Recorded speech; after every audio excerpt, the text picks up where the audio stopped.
أعوذ بالله من الشيطان الرجيم بسم الله الرحمن الرحيم السلام عليكم ورحمة الله وبركاته. بسم الله والحمد لله والصلاة والسلام على رسول الله وعلى آله وصحبه ومن والاه وبعد. فقال الله تبارك وتعالى: قل هو الله أحد الله الصمد لم يلد ولم يولد ولم يكن له كفوا أحد. وقال عليه الصلاة والسلام: الإيمان أن تؤمن بالله وملائكته وكتبه ورسله واليوم الآخر والقدر خيره وشره. صدق الله ورسوله صلی اللہ علیہ وسلم.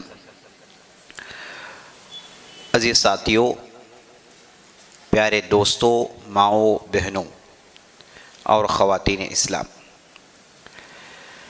اللہ رب العزت کی بارگاہ میں ہم دعا کرتے ہیں کہ اللہ سبحانہ و تعالی ہمارے گناہوں کو معاف کرے اور ہمیں جس طرح اس مبارک مجلس میں جمع کیا ہے اسی طرح ہمیں جنت الفردوس میں جمع کرے، آمین یا رب العالمین. کل کی مجلس کا اختتام گناہوں کے بحث سے جڑا ہوا تھا. ہم نے کل کی مجلس میں توحید الالوہیہ سے آغاز کیا. ہم نے دیکھا کہ الوہیہ کا کیا معنی ہے، الہ کا کیا معنی ہے، الہ اور عبادت کیا چیز ہے. پھر ہم نے یہ دیکھا کہ عبادت کی کیا قسمیں ہیں، پھر عبادت کی اس عظیم تصور کو جو اسلام دیتا ہے اسے دیکھنے کی کوشش کی. پھر ہماری بات رکی تھی گناہوں پر. آج ہم انہی باتوں کو آگے بڑھاتے ہیں. آج کی گفتگو بھی توحید الالوہیہ سے جڑی ہوئی ہے. اگر موقع ساتھ دے تو ہم انشاءاللہ توحید الاسماء و صفات میں بھی چند باتیں پیش کرنے کی کوشش کریں گے انشاءاللہ. تو توحید الالوہیہ جیسا کہ آپ جانتے ہیں ایک معنی اللہ کی عبادت میں. توحید الربوبیہ میں اور الوہیہ میں فرق یہ ہے کہ ربوبیہ میں ہم اللہ کے کاموں میں اللہ کو ایک مانتے ہیں. الوہیہ میں ہم جو اللہ کے لیے کام کرتے ہیں یعنی عبادت، اس عبادت میں ہم اللہ کو ایک مانتے ہیں، یعنی عبادت صرف اللہ ہی کی کرتے ہیں، کسی اور کی عبادت نہیں کرتے. توحید الالوہیہ کی جب بات آتی ہے تو عبادت کی بات چھڑ جاتی ہے. جب عبادت کی بات آتی ہے تو ساتھ ساتھ عزیز دوستو ایک دوسری چیز کا بھی ذکر ہونا ضروری ہے اور وہ ہے عادات. دیکھیے، ہم نے گزشتہ کی مجلس اور اس سے پہلے کی مجلس میں یہ بتایا تھا کہ انسان یا تو پھر کہتا ہے، بولتا ہے، یا تو پھر کرتا ہے. اس کے سیئنگز ہیں یا پھر اس کے ایکشنز ہیں،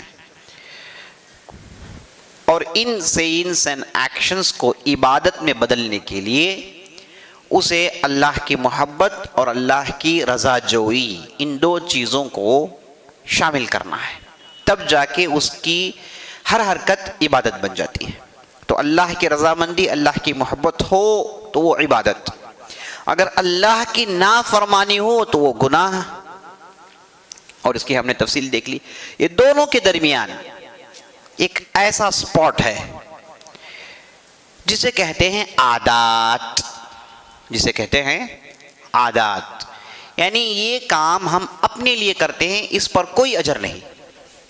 ایک آدمی کھاتا ہے، پیتا ہے، اس میں وہ اللہ کی محبت، اللہ کی رضامندی نہ چاہتا ہے، نہ اس تعلق سے اس کا ذہن اس طرف متوجہ ہے، بلکہ وہ اپنے لیے کھاتا ہے، اپنے لیے پیتا ہے، اور کھانا پینا تو حرام نہیں. تو یہ جو کام ہم جو انسان کرتے ہیں جن میں ہم عبادت کی نیت نہیں کرتے، ان کاموں کو عادات کہتے ہیں. ان کاموں کو عادات کہا جاتا ہے. تو آپ کے پاس اس اعتبار سے تقسیم کچھ ایسی بن گئی، ایک عبادات، دوسری عادات. عبادات جن میں ہم اللہ کی محبت اور اللہ کی رضامندی چاہتے ہیں. اور عادات حرام تو نہیں، بلکہ ہم اس میں اپنا فائدہ، اپنی ضروریات پوری کرتے ہیں. یہ ہے عادات. کیا عادات میں ثواب ملے گا، اجر ملے گا، ریوارڈ ملے گا؟ نہیں.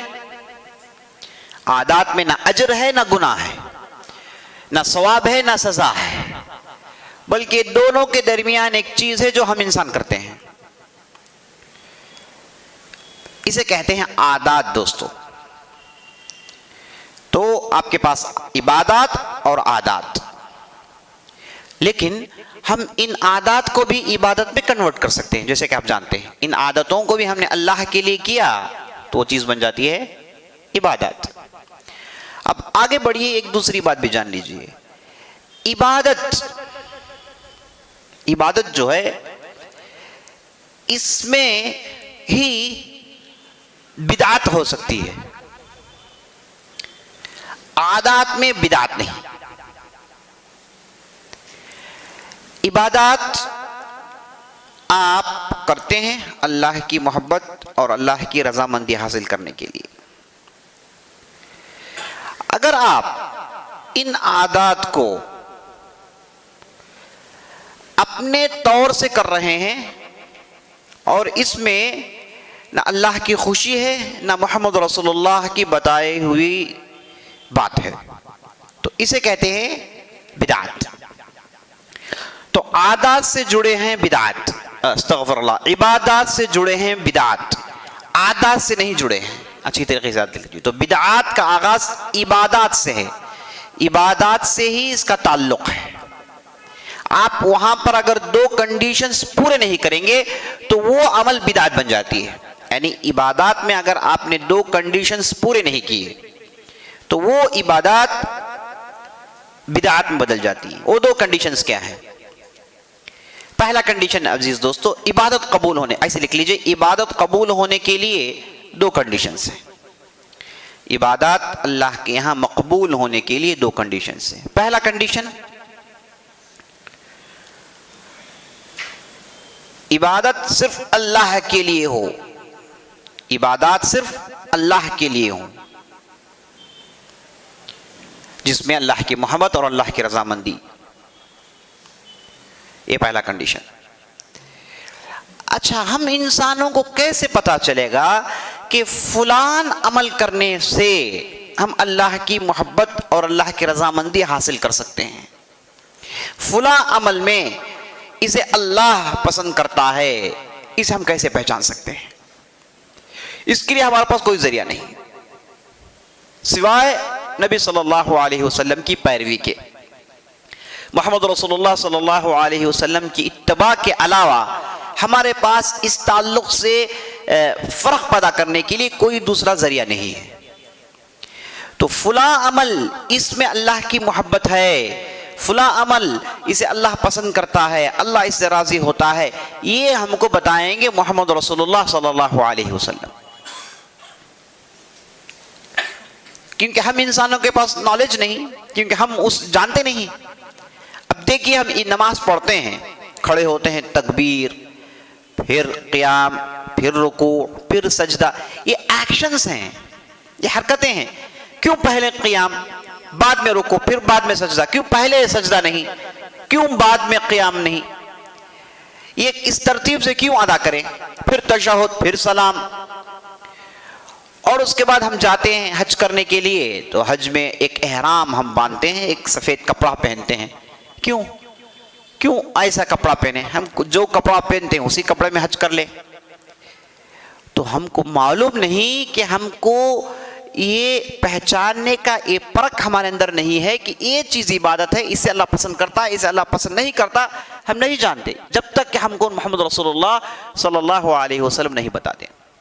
محمد رسول اللہ بتائیں گے کہ بھائی دیکھو، آپ کا ایسا کھڑنا یہ اللہ چاہتا ہے، آپ کا رکوع کرنا اسے اللہ چاہتا ہے، سجدہ کرنا یہ اللہ پسند کرتا ہے. اقرب ما یکون العبد وهو ساجد، اللہ کے قریب بندہ اس حالت میں ہوتا ہے جس حالت میں وہ سجدہ کر رہا ہوتا ہے. تو یہ ہمیں بتائیں گے نبی صلی اللہ علیہ وسلم. تو نبی صلی اللہ علیہ وسلم کی بعثت کا مقصد کیا ہے؟ کیوں نبی صلی اللہ علیہ وسلم نبی بن کر ہمارے درمیان آئے؟ ہمیں اللہ کی عبادت سکھانے کے لیے. یہی تو مشن ہے نا. ہم یہی تقریریں صحابہ کی سنتے ہیں جب بھی وہ کسی بادشاہ کے پاس جاتے ہیں، اسلام کی نمائندگی کرتے ہیں، ریپرزنٹیشن کرتے ہیں، تو یہ کہتے ہیں کہ ہمیں اللہ نے بھیجا ہے. ہمارے درمیان محمد رسول اللہ صلی اللہ علیہ وسلم آئے اور ان کا کہنا یہ ہے کہ ہم انسانوں کی عبادت سے نکال کر انسانوں کی اللہ کی عبادت میں داخل کرانا چاہتے ہیں. یہی تو مقصد ہے. تو نبی صلی اللہ علیہ وسلم کا آنے کا مقصد، بعثت کا مقصد یہ ہے کہ وہ بتائیں کہ بھائی عبادت یہی ہے.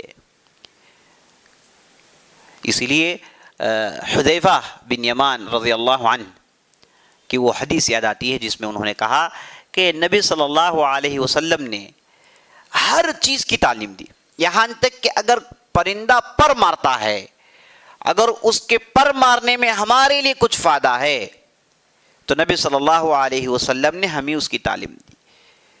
تو کسی نے پوچھ لیا کیا آپ کے نبی نے کیسے قضائے حاجت کرنا ہے اس تعلق سے بھی سکھایا ہے؟ تو کہا کہ ہاں، حتی الخراء، کیسے قضائے حاجت کرنا ہے، اس کے کیا طریقے ہیں محمد صلی اللہ علیہ وسلم نے سکھایا ہے. کیسے اپنے آپ کو صاف کریں، صلی اللہ علیہ وسلم نے اس کی تعلیم دی.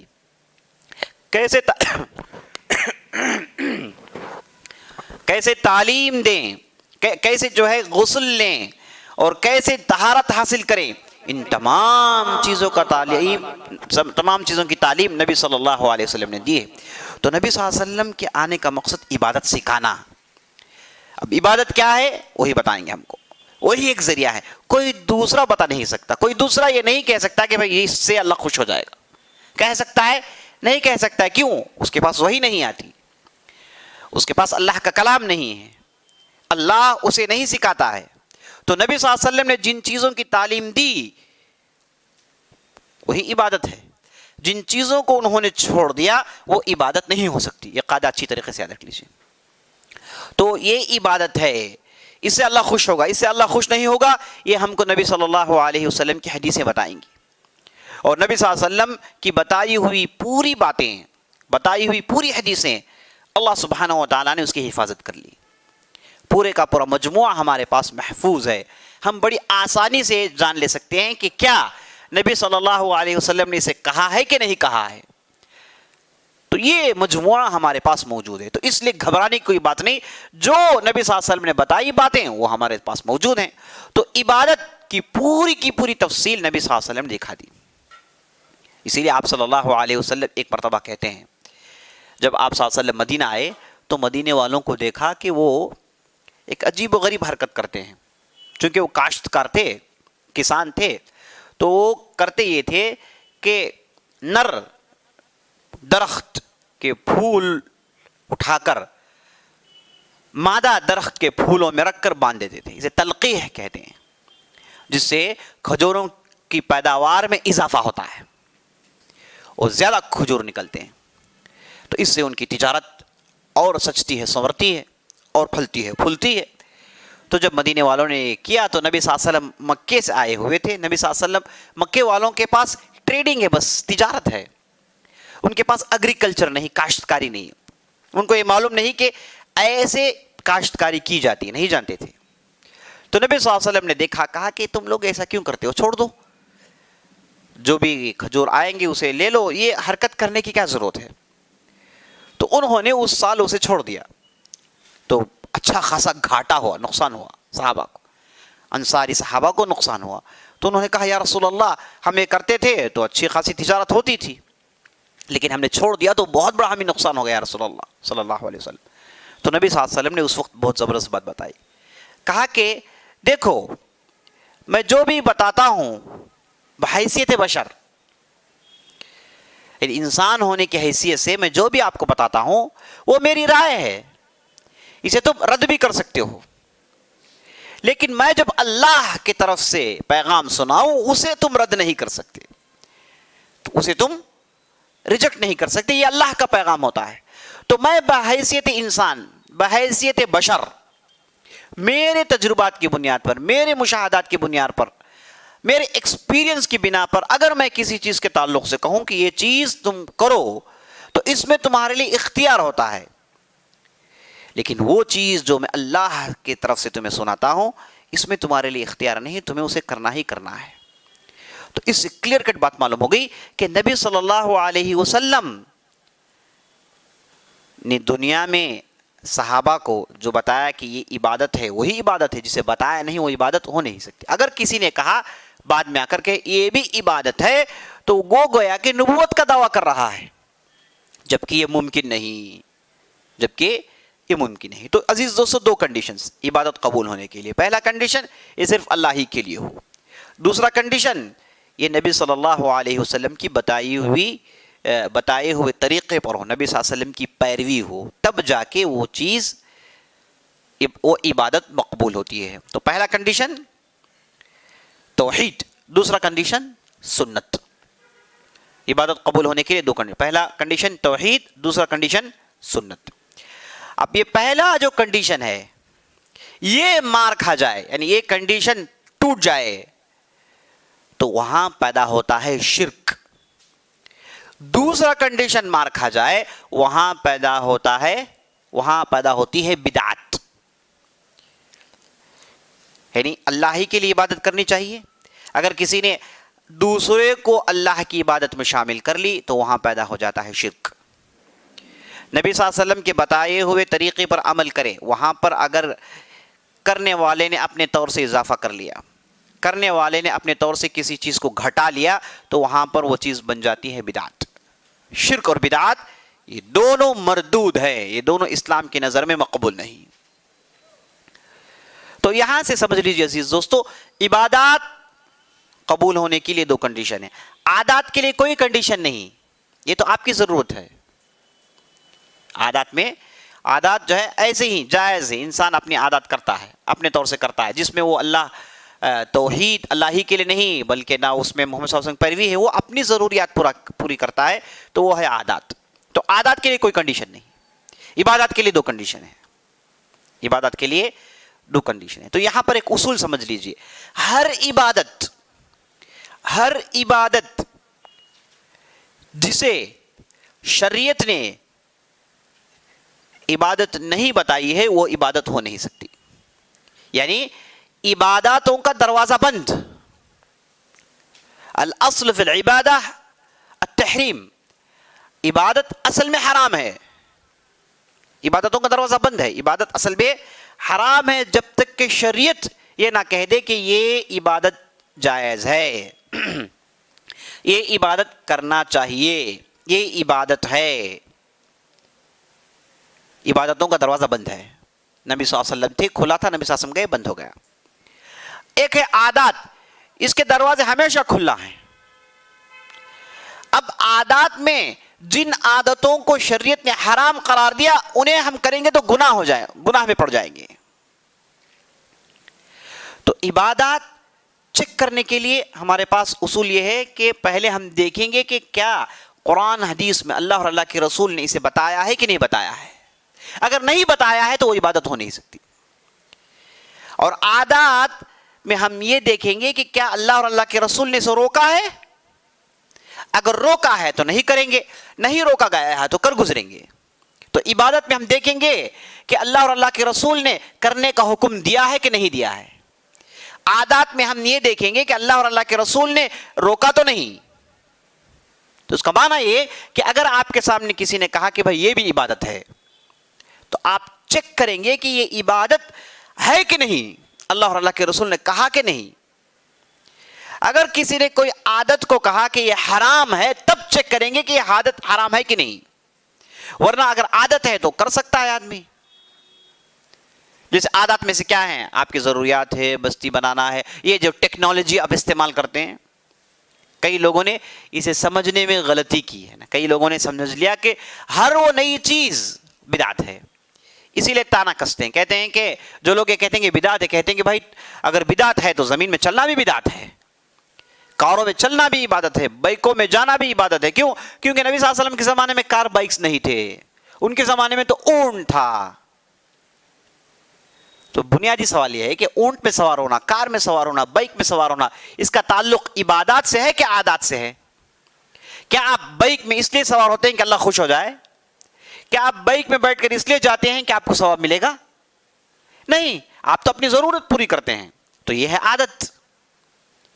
اگر آپ ایسا عمل کر رہے ہیں جس میں آپ چاہتے ہیں کہ اللہ خوش ہو جائے، تو وہ چیز پھر چیک کریں گے کہ نبی صلی اللہ علیہ وسلم نے بتایا ہے کہ نہیں بتایا ہے۔ اب مثال کے طور پر بعض لوگ ہمارے معاشرے میں نبی صلی اللہ علیہ وسلم کا برتھ ڈے مناتے ہیں، یوم پیدائش مناتے ہیں، ہے نا؟ اور جب ان سے کہا جاتا ہے کہ یہ چیز ثابت نہیں، تو فوراً یہ کہتے ہیں کہ نبی صلی اللہ علیہ وسلم کی پیدائش کیسے ثابت نہیں؟ نبی صلی اللہ علیہ وسلم جو ہمارے رسول ہیں، ہمارے آقا ہیں، کیا ہم ان کی پیدائش میں خوشیاں نہیں منائیں گے؟ تو بنیادی سوال، نبی صلی اللہ علیہ وسلم کی پیدائش کے دن عید منانا، خوشیاں منانا، سیلیبریٹ کرنا، آپ اسے کس لیے کرتے ہیں؟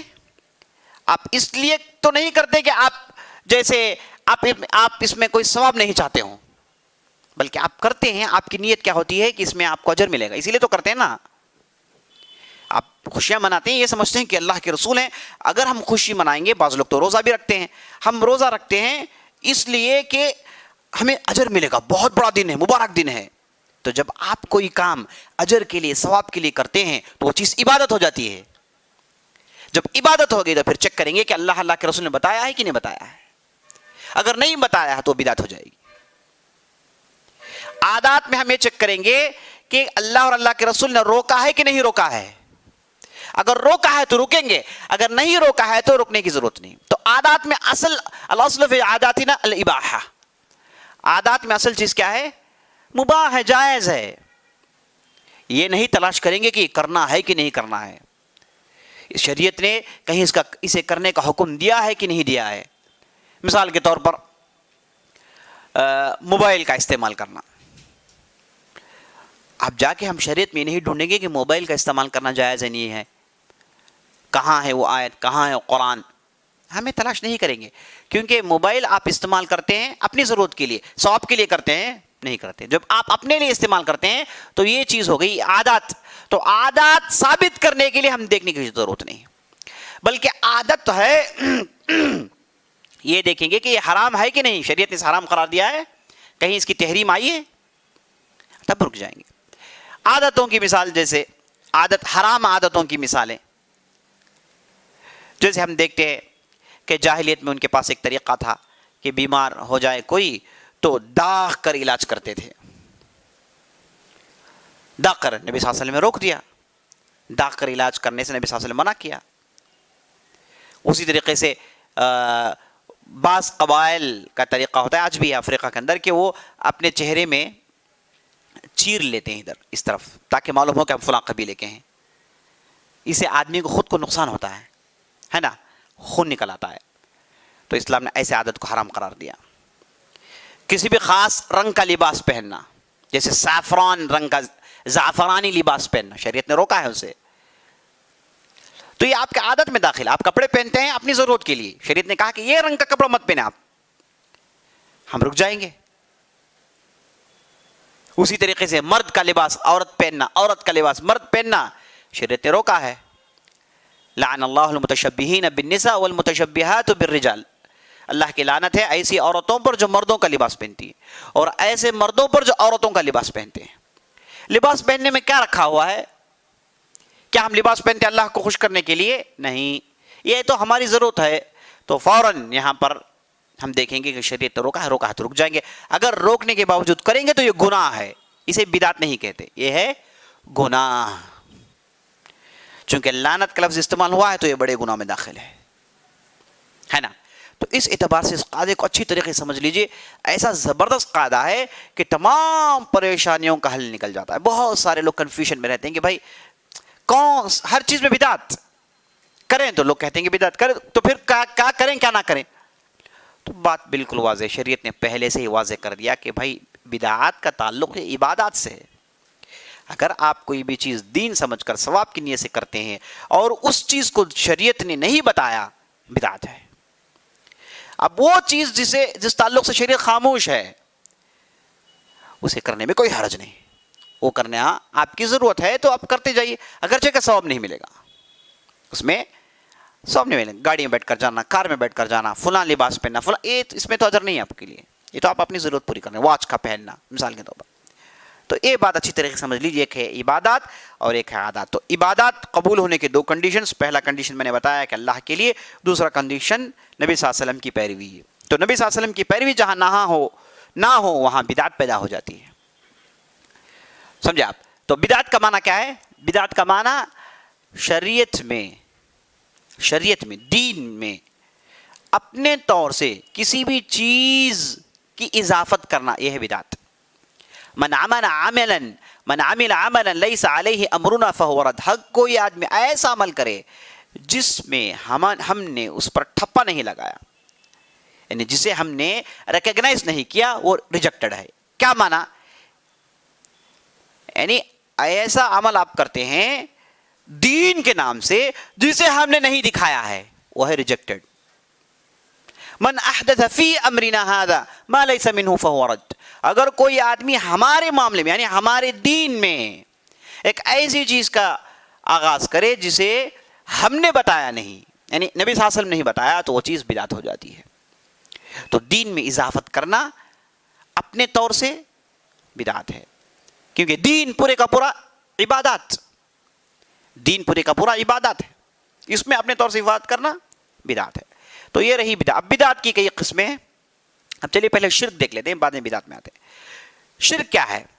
پہلا کنڈیشن مار کھا جائے، اللہ ہی کے لیے عبادت ہو، یہ کنڈیشن ٹوٹ جائے تو وہاں پر شرک پیدا ہو جاتا ہے. یعنی اللہ کے لیے بھی اور اللہ کے ساتھ دوسروں کے لیے بھی عبادت ہو تو وہ ہے شرک. شرک کا معنی یہ نہیں کہ اللہ کے علاوہ کسی اور کی عبادت کرے، یہ نہیں شرک کا معنی. شرک کا معنی جوڑ لینا، ایسوسیٹنگ پارٹنرز، دوسروں کو داخل کر لینا، شریک کر لینا، یہ معنی ہے. تو اللہ کی عبادت کے ساتھ ساتھ دوسروں کی عبادت. کئی لوگوں نے سمجھا ہے کہ شرک کا معنی یہ کہ اللہ کے علاوہ دوسروں کی عبادت کرنا. نہیں، ایسا کوئی نہیں کرتا. مشرکین نے بھی نہیں کیا. مشرکین بھی اللہ کی بھی عبادت کرتے تھے، ساتھ ساتھ دوسرے بتوں کی عبادت کرتے تھے. یہ ہے شرک جو کہ بہت بڑا ظلم ہے. ان الشرک لظلم عظیم. بلا شبہ شرک بہت بڑا ظلم ہے. کیسا ظلم ہے بھائی؟ ظلم اس اعتبار سے ہے کہ جو عبادت صرف اللہ کی ہے، جس نے تمہیں بنایا، پیدا کیا، کھلایا، پلایا، سب کچھ دیا، اور جب بات عبادت کی آتی ہے تو آپ دوسروں کو بھی شامل کر لیتے ہو. اس کی مثال تو ایسی ہے کہ ایک صاحب ایک کمپنی میں کام کرتے ہیں اور اس کمپنی سے تنخواہ لیتے ہیں، سٹاف ہیں اس کمپنی کے، لیکن یہ سب کام ترقی کے پورے کام ایک دوسری کمپنی کے لیے کرتے ہیں. جس کمپنی سے تنخواہ لیتے ہیں اس کے لیے برائے نام کام کرتے ہیں، لیکن حقیقی کام، ترقی کا کام وہ کس کے لیے کرتے ہیں؟ کسی دوسری کمپنی کے لیے کرتے ہیں. تو بے انصافی ہے. آپ جہاں تنخواہ لیتے ہیں آپ اسی کمپنی کے لیے کام کیجئے نا بھائی. تو ایسے ہی انسان ہے جو اللہ کے پیدا کردہ ہیں، اللہ نے انہیں بنایا ہے، اللہ انہیں کھلاتا ہے، مالک، خالق، رازق، مدبر، وہ سب کچھ ہے، لیکن جب عبادت کرتے ہیں تو دوسروں کو بھی شریک کر لیتے ہیں. اس لیے اسلام نے کہا کہ یہ شرک ظلم ہے. شرک ظلم ہے، بے انصافی ہے، غیر عدل ہے. اچھا، اور شرک کرنے والے کے لیے سزا کیا ہے؟ وَمَن يُشْرِكْ بِاللَّهِ فَقَدْ حَرَّمَ اللَّهُ عَلَيْهِ الْجَنَّةَ وَمَأْوَاهُ النَّارُ. جس نے شرک کیا اس پر جنت حرام ہے اور اس کا ٹھکانہ جہنم ہے. ان اللہ لا یغفر ان یشرک بہ ویغفر ما دون ذلک لمن یشاء. اصول ہے، اللہ سبحانہ و تعالی شرک کرنے والوں کو معاف نہیں کرتا، اس کے علاوہ دوسرے جو بھی گناہ ہیں اللہ انہیں معاف کرتا ہے. شرک کرنے والوں کو معاف نہیں کرتا جب تک کہ وہ توبہ نہ کر لیں. تو اتنی کٹھن چیز ہے شرک، اللہ شرک کو پسند نہیں کرتا. اچھا، اب تھوڑی سی شرک کی تاریخ بھی سن لیجیے. شرک کیسے اس امت میں آئی؟ ہم سب جانتے ہیں کہ آدم علیہ السلام اللہ کے نبی تھے. وہ اللہ نے انہیں زمین میں بھیجا، جنت میں اللہ نے انہیں بنایا، ان کی پیدائش جنت میں ہوئی، جنت میں اللہ نے انہیں بنایا. اور اس کے بعد اللہ نے حوا کو بنایا، یہ دونوں جنت میں تھے. پھر اللہ نے حکم دیا کہ فلاں درخت کے قریب مت جانا، اس کا پھل مت کھانا. لیکن شیطان نے وسوسہ ڈالا اور آدم اور حوا نے دونوں نے اس پھل کو کھایا. جب جیسے ہی دونوں نے پھل کھا لیا تو اللہ کی نافرمانی ہوئی، تو اللہ نے آدم اور حوا کو جنت سے نکال دیا اور وہ آئے دنیا میں. اور جب دنیا میں آئے تو یہ جو آدم تھے یہ اللہ کے نبی تھے، ان کے ہاں اللہ کی طرف سے وحی آیا کرتی تھی، یہ اللہ کے نبی تھے. تو جب دنیا قائم ہوئی یہ اصل توحید پر قائم ہوئی، یہاں پر شرک کا ذرا برابر بھی شائبہ نہیں تھا، سب اللہ ہی کی عبادت کرتے تھے. لیکن کیسے اس امت میں شرک داخل ہو گیا، یہ جاننا بہت ضروری ہے. شرک اس وقت داخل ہوا جیسے ابن عباس کی روایت ہے بخاری وغیرہ میں کہ کان الناس امۃ واحدہ، سب ایک عبادت کرتے، ایک اللہ کی عبادت کرتے تھے. تو جب آدم علیہ السلام چلے گئے، آدم علیہ السلام کی اولاد میں بڑے نیک لوگ پیدا ہوئے، اور یہ جو نیک لوگ تھے انہوں نے سب کو اللہ کی تعلیم دی. اور اسی روایت میں آتا ہے، ابن عباس کہتے ہیں کہ 1000 سال تک، لگ بھگ 10 قرون، 1000 سال تک شرک نہیں تھا. آدم علیہ السلام کے بعد 1000 سال تک شرک نہیں تھا، سب توحید پر تھے، بڑے نیک لوگ ہوا کرتے تھے. اس کے بعد شرک آغاز ہوا. شرک آغاز کیسے ہوا کہ آدم علیہ السلام کے بعد جو قوم آئی وہ قوم میں بڑے اچھے لوگ آئے، بڑے نیک لوگ آئے، انہوں نے دعوت کا کام کیا. اور جب یہ نیک لوگ اس دنیا سے چھوڑ کر چلے گئے تو اس کے بعد ایسے بدبخت لوگ آئے جنہوں نے دین کو بالائے طاق رکھا. ان کے اندر جہل عام ہو گیا، جہل، اگنورنس عام ہو گیا، علم بہت کم ہو گیا، علم، شریعت کا علم بہت کم ہو گیا. تو ہوا یہ کہ یہ جو لوگ تھے انہیں کہا گیا کہ تم اپنے بڑوں کو بھول جاؤ گے، بلکہ شیطان نے کہا کہ تم اپنے بڑوں کو بھول جاؤ گے. کتنے بڑے لوگ تھے وہ، تم ان لوگوں کو بھول جاؤ گے، کیسے بھول سکتے ہو؟ چلو اب ان کے بت بناؤ، انہیں تم اپنی عبادت گاہوں میں رکھ لو. اور جب یہ قوم والوں نے شیطان کی بات سن کے انہوں نے بت بنائی، وَلَا تَذَرُنَّ وَدًّا وَلَا سُوَاعًا وَلَا يَغُوثَ وَلَا يَعُوقَ وَلَا نَسْرًا وَقَدْ أَضَلُّوا كَثِيرًا. سورہ نوح میں یہ 5 بتوں کا ذکر ہے جو کہ نیک لوگ ہوا کرتے تھے. اس میں کون ہے؟ ود، سواع، یغوث، یعوق، نصر، یہ 5 بڑے نیک لوگ ہوا کرتے تھے. ان کے بتوں کو بنا کر انہوں نے اپنی اپنی عبادت گاہوں میں نصب کر لی. انہیں عبادت کرنے کے لیے نہیں، بلکہ انہیں دیکھیں تو انہیں یاد آ جائے اللہ، ان کی تعلیمات یاد آ جائیں، ان کی بتائی ہوئی باتیں یاد آ جائیں، تاکہ ان کے اندر وہ عبادت کا جذبہ پیدا ہو. اس لیے پہلا کام ان کے طرف سے ایسا ہوا. پھر شیطان ایک دوسرے جنریشن کے پاس آیا، یہ لوگ چلے گئے. اس کے بعد ان لوگوں سے شیطان نے کہا کہ تم کیا کر رہے ہو؟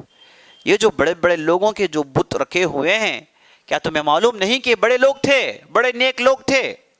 کیا تم ان سے بھی زیادہ نیک ہو گئے ہو؟ ہرگز ہو نہیں سکتا. تم اگر چاہتے ہو کہ تمہاری عبادتیں اللہ کے ہاں مقبول ہوں، تم تو بڑے گنہگار لوگ ہو، تم تو گندے لوگ ہو، تم نے اتنا گناہ کیا کہ تمہاری بات اللہ نہیں سنے گا. اللہ تو تم سے روٹھا ہوا ہے، ناراض ہے تم لوگوں سے، تم سیدھے اللہ کے پاس جا نہیں سکتے. تم ان بتوں کا وسیلہ ڈھونڈو، عبادت کرو اور کہو کہ اے اللہ ان نیک لوگوں کے وسیلے سے طفیل سے ہماری عبادت قبول فرما.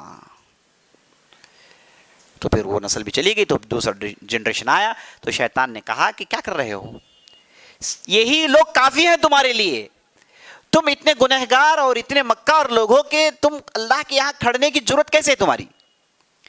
تم ان لوگوں کی عبادت کرو، یہ تمہارا معاملہ دیکھ لیں گے. تو وہاں سے شروع ہوا شرک.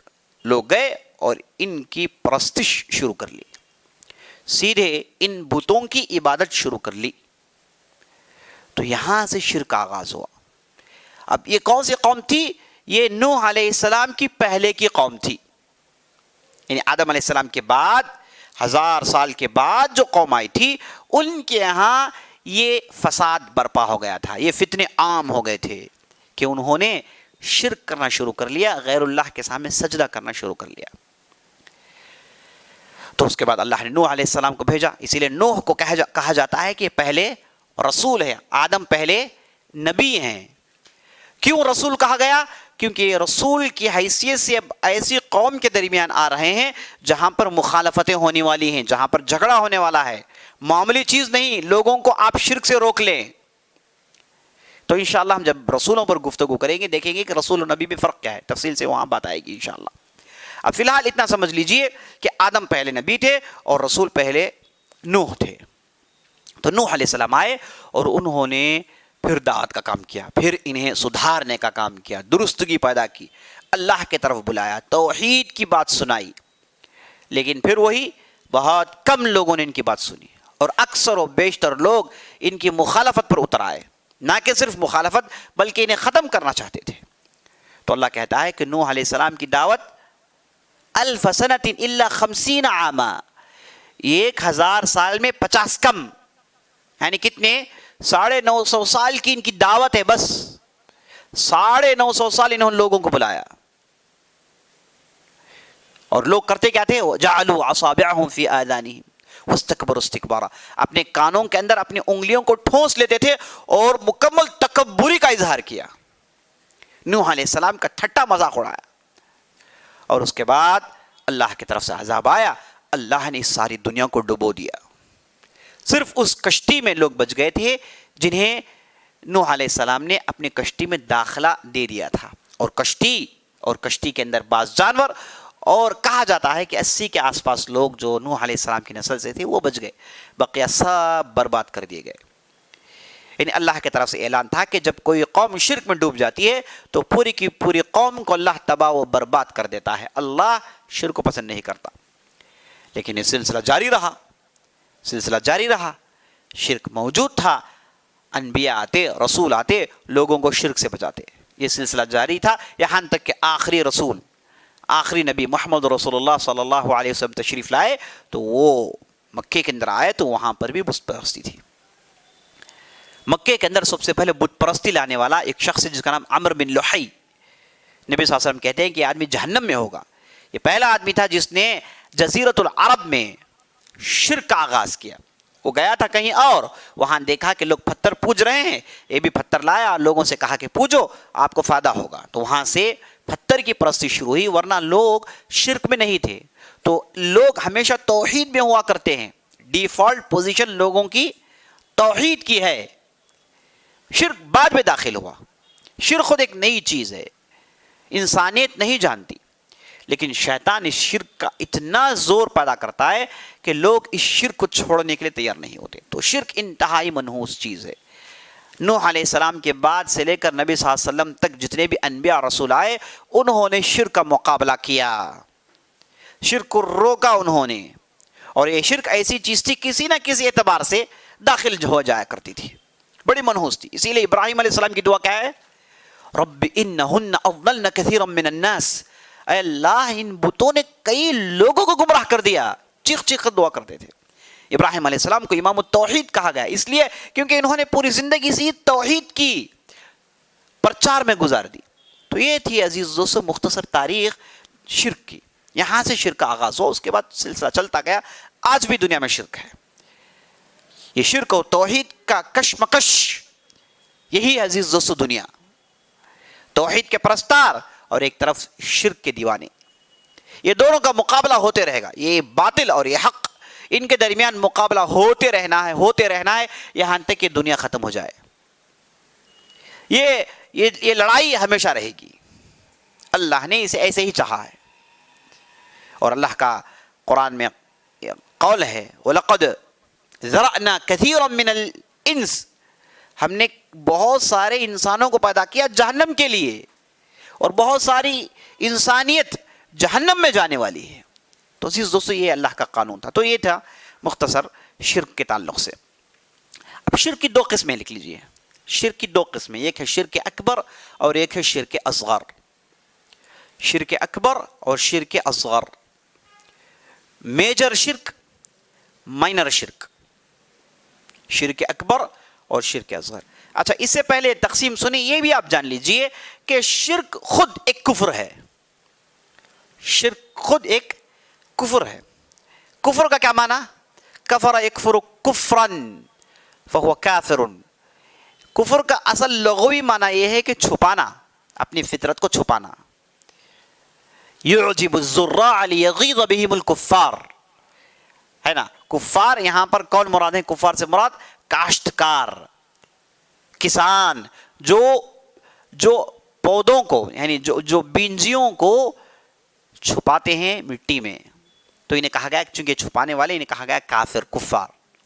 تو چھپانا، حقیقت کو چھپانا، فطرت کو چھپانا، یہ ہے کفر. تو کفر کا معنی کیا ہے؟ کافر کون ہے؟ جو اسلام کا انکار کریں. اسلام کی ضد ہے کفر، ایمان کی ضد ہے نفاق. تو یہ کفر کی کئی قسمیں ہیں. کفر کی کئی قسمیں ہیں. ایک ہے کفر الجحود. کفر الجحود لکھ لیجئے. کفر الاستہزاء، کفر الاستہزاء، کفر الشرک، کفر النفاق، کفر الاستکبار، انکار کرنے کا کفر، مذاق کا کفر، شرک کا کفر، نفاق کا کفر، تکبری کا کفر، اللہ کی نافرمانی جسے کہتے ہیں کفر، اللہ کی نافرمانی جسے کہتے ہیں کفر. اور کافر کا ٹھکانہ جہنم ہے. کافر سے آدمی مسلمان بنتا ہے، کفر کے حدود سے نکل کر آدمی مسلمان بنتا ہے. تو یہ ہے کفر کی قسمیں. تو شرک خود ایک کفر ہے. شرک خود کفر کی ایک قسم ہے. اچھی طریقے سے جان لیجیے. تو ضروری نہیں کہ ایک آدمی کافر ہونے کے لیے مشرک ہو. ایک آدمی بغیر شرک کے کافر ہو سکتا ہے. اس کی بہت بڑی مثال خود شیطان ہے. شیطان مشرک نہیں ہے، اس نے کبھی شرک نہیں کیا، بلکہ اس کے باوجود وہ کافر ہے. اس کا کفر کیا ہے؟ تکبری. استکبرت، کیا تو نے تکبری کی؟ تو نے، اللہ کہتا ہے شیطان کو دیکھ، جب ہم نے کہا کہ سجدہ کرو تو تم نے تکبری کی. تم نے کہا کہ خلقتنی من نار وخلقتہ من طین، مجھے تو نے آگ سے بنایا اور اسے تو نے مٹی سے بنایا، کیسے ہو سکتا ہے میں اس کے سامنے جھکوں؟ تو اس نے تکبری کی، استکبار کیا، اور پھر وہاں سے جھگڑ کر ملعون بن کر نکل گیا. تو شیطان نے کبھی شرک نہیں کی. وہ تو آدم کی پیدائش سے پہلے وہ تو بہت بڑے عبادت گزاروں میں اس کا شمار ہوتا تھا، انتہائی عبادت گزار بزرگ تھا. لیکن جب اس کے اندر وہ استکبار، کفر کا جو کفر پیدا ہوا، جو تکبری کا کفر جو پیدا ہوا، اس کے بعد وہ ملعون بن گیا. تو عزیز دوستو، اگر کسی نے دین کے ساتھ ٹھٹا مذاق اڑایا وہ بھی کفر ہے، کفر الاستہزاء میں آئے گا. اگر کسی نے دین کے بنیادی ارکان کا انکار کیا تو وہ آ گیا کفر الجحود میں. تو یہ دو تین کتنے چار لکھے ہیں آپ، چار پانچ کے ہیں کفر کی قسم. تو شرک کفر ہے، کئی کفروں کی ایک قسم ہے شرک. اسے اچھی طریقے سے سمجھ لیجئے. اچھا، اب شرک کی دو قسمیں ہوں گے، ایک ہے شرک اکبر، ایک ہے شرک اصغر. شرک اکبر کیا ہے؟ بڑا شرک کیا ہے؟ ان دونوں میں فرق کیا ہے؟ پہلے فرق لکھ لیجیے. بڑا اگر شرک کوئی کرے گا تو اسلام سے خارج ہو جاتا ہے، وہ غیر مسلمان ہو جاتا ہے، اسے مشرک کہا جائے گا اور جہنم میں رہے گا. بڑا شرک کرنے والا. اور بڑا شرک کیا ہے؟ غیر اللہ کو پکارنا ہے، غیر اللہ کی عبادت. دعا یہ عبادت ہے. غیر اللہ کو مدد کے لیے بلایا، غیر اللہ کے سامنے اس نے سجدہ کیا. یہ ہے شرک اکبر، یعنی کھلا شرک، صریح شرک. یہ ہے شرک اکبر جس سے آدمی اسلام سے خارج ہو جاتا ہے، غیر مسلمان ہو جاتا ہے. اور شرک اصغر سے آدمی اسلام سے باہر نہیں جاتا، وہ مسلمان ہی رہتا ہے لیکن وہ مشرک نہیں کہلوائے گا. دوسرا فرق، شرک اکبر کرنے کے ساتھ آدمی جہنم کا مستحق ہو جاتا ہے. شرک اصغر سے آدمی جہنم کا مستحق نہیں ہوتا. شرک اکبر کرنے سے جیسے اہل علم نے لکھا کہ وہ حلال الدم ہو جاتا ہے، یعنی اگر وہ مشرک بن کے مسلمانوں کا دشمن بن گیا تو اس کا خون بہانا جائز ہوتا ہے. یہ شرک اصغر میں ایسا نہیں ہوتا، حلال الدم نہیں ہوتا. تو یہ دو تین فرق آپ لکھ لیجئے. تو سب سے بڑا فرق یہ ہے کہ شرک کرنے کے ساتھ ساتھ آدمی اسلام سے باہر چلے جاتا ہے، وہ جہنم میں رہے گا. شرک اصغر کے ساتھ ایسا نہیں ہوتا. اچھا شرک اصغر کیا ہے؟ اخوف ما اخاف علیہ الشرک الاصغر. قیل ما ہی یا رسول اللہ؟ قال الریا. نبی صلی اللہ علیہ وسلم کہتے ہیں کہ سب سے زیادہ مجھے جس چیز کا ڈر ہے وہ یہ ہے کہ تمہارے درمیان شرک اصغر آ جائے گا. صحابہ نے پوچھا یا رسول اللہ شرک اصغر کیا ہے؟ کہا کہ ریاکاری، شو آف کرنا، دکھاوا کرنا عبادات میں. نبی صلی اللہ علیہ وسلم نے کہا کہ اسے میں ڈرتا ہوں، یہ نسلوں، امتوں، قوموں کو برباد کرنے والی چیز ہے. تو شرک اکبر صریح اوپن شرک. شرک اصغر کیا ہے؟ اوپن شرک نہیں. تو شرک اصغر کے اندر دو قسمیں لکھ لیجئے. شرک اصغر کے اندر دو قسمیں، ایک ہے شرک جلی، ایک ہے شرک خفی. ایک ہے شرک جلی، ایک ہے شرک خفی. یہ شرک اصغر کی دو قسمیں ہیں، شرک جلی اور شرک خفی. آسان ہے، کوئی مشکل بات نہیں. شرک جلی کیا ہے؟ دکھنے والا شرک.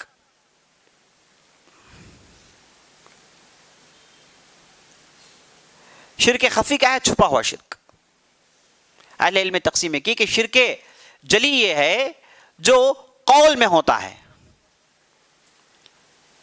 جیسے اس کی مثال جو ہے من حلف بغیر اللہ فقد اشرک. نبی صلی اللہ علیہ وسلم نے کہا اگر کسی نے غیر اللہ کا قسم کھایا، اگر کسی نے غیر اللہ کی قسم اٹھائی تو نبی صلی اللہ علیہ وسلم نے کہا کہ اس نے شرک کیا. کیسے غیر اللہ قسم؟ ماں قسم، جیسے ہم سنتے ہیں لوگ کہتے ہیں ماں قسم، باپ قسم، فلاں کی قسم، ہے نا. اللہ کے علاوہ کسی اور پر قسم نہیں اٹھانا چاہیے.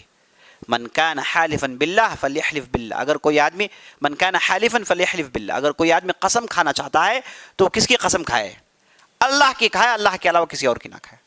البتہ یہ اللہ کے لیے جائز ہے کہ وہ اپنے مخلوقات میں سے جس کی چاہے وہ قسم کھائے، لیکن بندوں کے لیے جائز نہیں کہ وہ کس کی قسم کھانا چاہے کھا لے. ایسا نہیں ہو سکتا، بلکہ وہ قسم کھائیں گے صرف اللہ کی.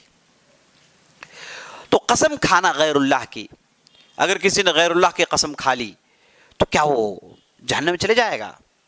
نہیں، وہ اسلامی میں رہتا ہے. البتہ اس نے شرک اصغر کیا ہے جو بڑے گناہوں سے ڈینجر ہے. شرک اصغر کی خطرناکی کیا ہے؟ یہ بڑے بڑے گناہوں سے خطرناک ہے. بڑے بڑے گناہ جتنے بھی ہیں سوائے شرک کے، اس سے خطرناک ہے یہ شرک اصغر. اور یہ غیر اللہ کی قسم اٹھانا یہ شرک اصغر کی قسم ہے جسے شرک جلی کہتے ہیں. شرک خفی کیا ہے؟ شرک خفی عمل میں شرک. عمل میں شرک، جیسے نبی صلی اللہ علیہ وسلم کے پاس ایک صاحب آئے اسلام قبول کرنے کے لیے. تو نبی صلی اللہ علیہ وسلم نے ان کے ہاتھ میں دیکھا کہ وہ کچھ اپنے پاس تعویذ جیسا ایک گنڈا لگائے ہوئے تھے. تو نبی صلی اللہ علیہ وسلم نے کہا کہ اس گنڈے کو نکالو، تب جا کے ہم تمہارا اسلام قبول کریں گے. تو گئے، اس نے انہیں گنڈا نکالا، تو پھر نبی صلی اللہ علیہ وسلم نے ان کے ہاتھ میں بیعت کی. اور نبی صلی اللہ علیہ وسلم حدیث میں کہا من علق التمائم فقد اشرک. اگر کسی نے گنڈے لگائے، تعویذ گنڈے لگائے، اس نے شرک کیا، اس نے شرک کیا. تو یہ کیا ہے؟ عمل میں شرک. یہ ہے عمل میں شرک. تو قول میں شرک ہو تو جلی، عمل میں شرک ہو تو خفی. یہ دونوں شرک اصغر کی قسمیں ہیں. یہ دونوں شرک اصغر کی قسمیں ہیں. اب بعض لوگ یہ پوچھتے ہیں کہ بھائی تعویذ ہم اگر قرآن کی بنائیں، تعویذ ہم قرآن کی بنائیں تو اسے پہننا جائز ہے کہ نہیں جائز ہے؟ بعض صحابہ سے مروی ہے، جیسے عبداللہ بن عمر وغیرہ سے یہ بات ملتی ہے کہ وہ قرآن لکھ کر، ہے نا، بعض لوگوں سے کہتے کہ وہ اپنے پاس رکھے، اپنے جو بستر میں رکھے، اپنے پاس رکھے. ایک صحابی سے مروی ہے، بقیہ دوسرے صحابہ سے یہ مروی نہیں ہے، بلکہ دوسرے صحابہ نے اسے منع کیا ہے. ہم بات کر رہے ہیں تعویذ جس میں صرف قرآن ہو. میں نے کسی تعویذ کو صرف قرآن پر مشتمل نہیں دیکھا ہے، میں نے کبھی نہیں دیکھا. یہ جتنی بھی تعویذیں ہوتی ہیں یہ جو گھروں میں لگا لیتے ہیں اور جسموں میں جو لگا لیتے ہیں، آپ اسے کھول کر دیکھیے ہوگا کیا. آپ اسے کھول کر دیکھیں گے تو آپ کو ٹیبلز نظر آئیں گے، ٹیبلز بنائے ہوئے ہوں گے، اور اس میں بعض جملوں کو سیدھا لکھا گیا ہوگا، بعض کو الٹا لکھا گیا ہوگا، اور اس میں ہو سکتا ہے کہ قرآن کی آیتیں بھی ہوں. لیکن ان قرآنی آیتوں کے درمیان غیر اللہ کو پکارا گیا ہوگا، نعوذ باللہ، یا بہتات، نعوذ باللہ، ایسے یہ جنوں کے نام ہوتے ہیں. تو صرف قرآن پر مشتمل، میں نے کسی تعویذ، جبکہ میں نے بہت ساری تعویذیں میری زندگی میں دیکھی ہیں، ان گنت تعویذوں کو میں نے دیکھا ہے، تو میں نے کسی بھی تعویذ کو صرف قرآن میں مشتمل نہیں دیکھا. اگر صرف تعویذ قرآن کی آیتیں ہیں تو وہاں پر میں نے آپ کو بتایا عبداللہ بن عمر کی بات، وہ لکھ کر دیا کرتے تھے اور عام صحابہ اسے پسند نہیں کرتے تھے. تو صحیح فیصلہ یہ ہے کہ تعویذ یہ افضل ہے، جو اگرچہ کہ صرف قرآن ہے تو افضل ہے کہ اسے نہ کرے، کیونکہ اس کے ساتھ بیعت بھی ہوگی، آدمی لگا کے پھر وہ استنجا خانے میں چلا جائے گا تو بیعت بھی ہوگی، تو اس لیے اسے چھوڑنا ہی بہتر ہے. اور اس کے بعد قرآن پڑھنے میں اس کی برکت ہے. وَنُنَزِّلُ مِنَ الْقُرْآنِ مَا هُوَ شِفَاءٌ، ہم قرآن میں سے نازل کرتے ہیں ان چیزوں کو جس میں شفا ہے. تو قرآن کا تعلق پڑھنے سے ہے، تو جب تک آپ پڑھیں گے نہیں وہ برکت آپ حاصل نہیں کریں گے. تو قرآن کی برکت حاصل کرنی ہے تو قرآن کو پڑھنا ہے، پڑھنے میں سب کچھ ہے. تو یہ لکھ کر رکھنے سے یہ اتنا فائدہ مند ثابت نہیں ہو سکتا. تو اس لیے لکھ کر رکھنا، اگرچہ کہ صرف قرآن ہو، میں بار بار کہہ رہا ہوں، اگرچہ کہ صرف قرآن ہو تو بھی افضل نہیں ہے، اگرچہ کہ صرف قرآن ہو تو بھی افضل نہیں ہے. اگر قرآن کے ساتھ کوئی چیز ملا دی گئی ہو تو اس کے حرام ہونے میں، شرک ہونے میں ذرا برابر بھی شک نہیں. جتنی بھی آپ تعویذیں دیکھیں گے، آپ وہاں پر ٹیبلز دیکھیں گے اور نمبرز آپ کو نظر آئیں گے، 4 ڈیجٹ، 5 ڈیجٹ، 6 ڈیجٹ نمبرز آپ کو نظر آئیں گے. لوگ یہ سمجھتے ہیں کہ ایسے ہی نمبر ہے، ایسے ہی نمبر نہیں ہے. یہ نمبروں کا معنی ہوتا ہے جسے جادوگری سمجھ سکتے ہیں. جادو کی کتابوں میں ان نمبر کے ابریویشنز ہوتے ہیں، معنی ہوتے ہیں. تو ان چیزوں کو یہاں پر جوڑا جاتا ہے جو کہ صریح شرک ہوتا ہے. اگر غیر اللہ کو کسی تعویذ میں بھلایا گیا تو یہ شرک اصغر نہیں ہے، یہ سیدھے شرک اکبر ہے.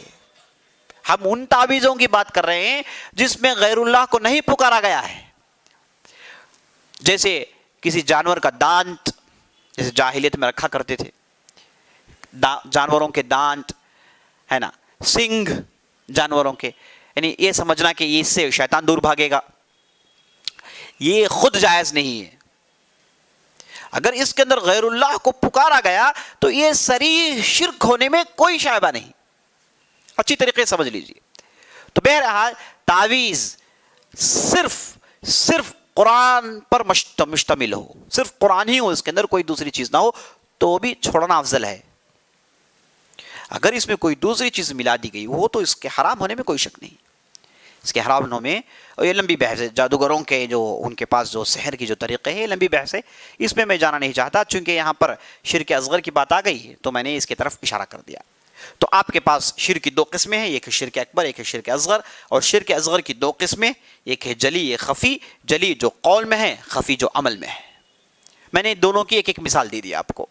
قول کی مثال قسم کھانا، عمل کی مثال تعویذ گنڈے لگانا.